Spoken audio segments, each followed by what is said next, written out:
Mèo video hiện bây giờ ngồi không được cầm rồi đi. Là xe này sao thế rồi chứ? Ya yên thông vậy. Một phải lấy đấy, một không lấy đấy. Xin được càng xoay. Nên chúng cái nó diao rồi chúng phone là chúng tầm rồi. Bây giờ mình sao bao nhiêu giờ lại? Càng xoay đi tầm màn hậu rồi. Mình có tập tụ rồi.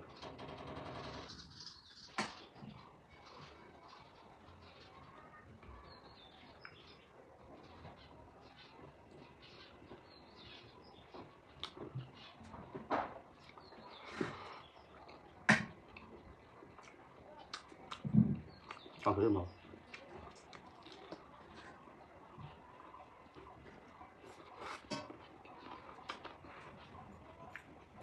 Đi đi.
Mấy cái con đậm cắn nó vào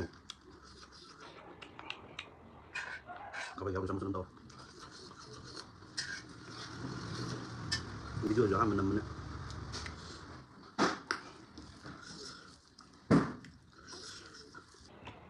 có cái làm gì lúc ngập chưa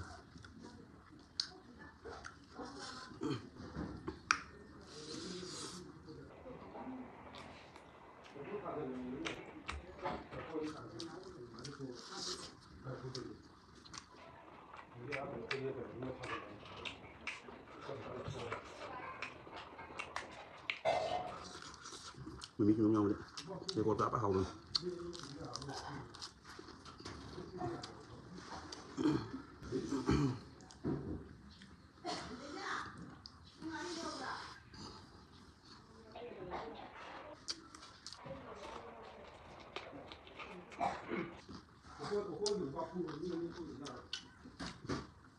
Trời, không bằng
Yummy.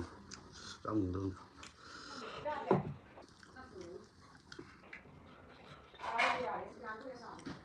Bây giờ cũng sẽ có lúa cam này cơ, còn phải tàu vậy.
Con cười mi rồi, con cười được.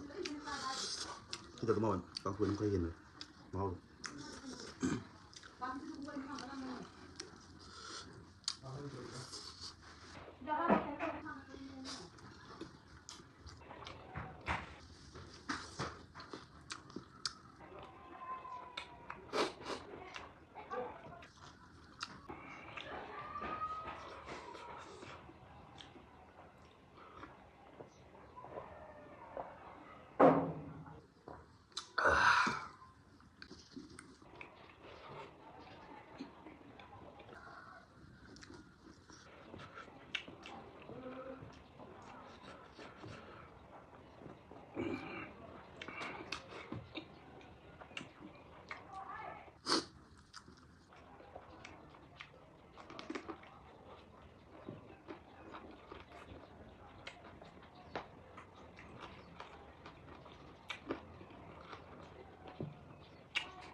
Mà tôm giờ ăn tôm ăn đi.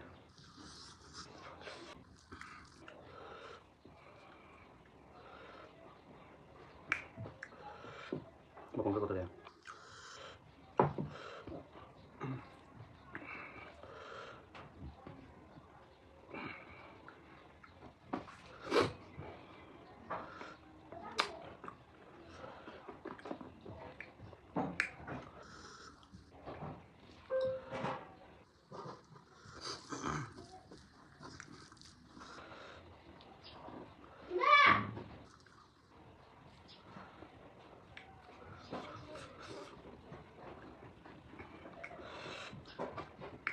Last bite.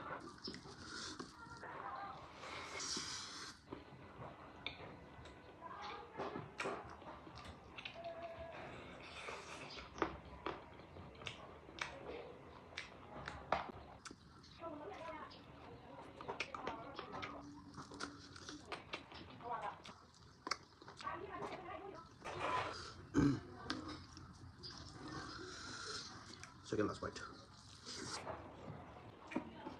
Talk about by slush.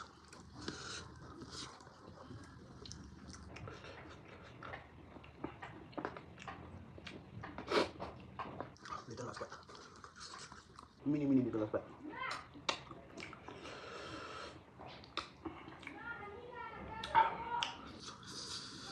Mình sẽ chăm ngon rồi.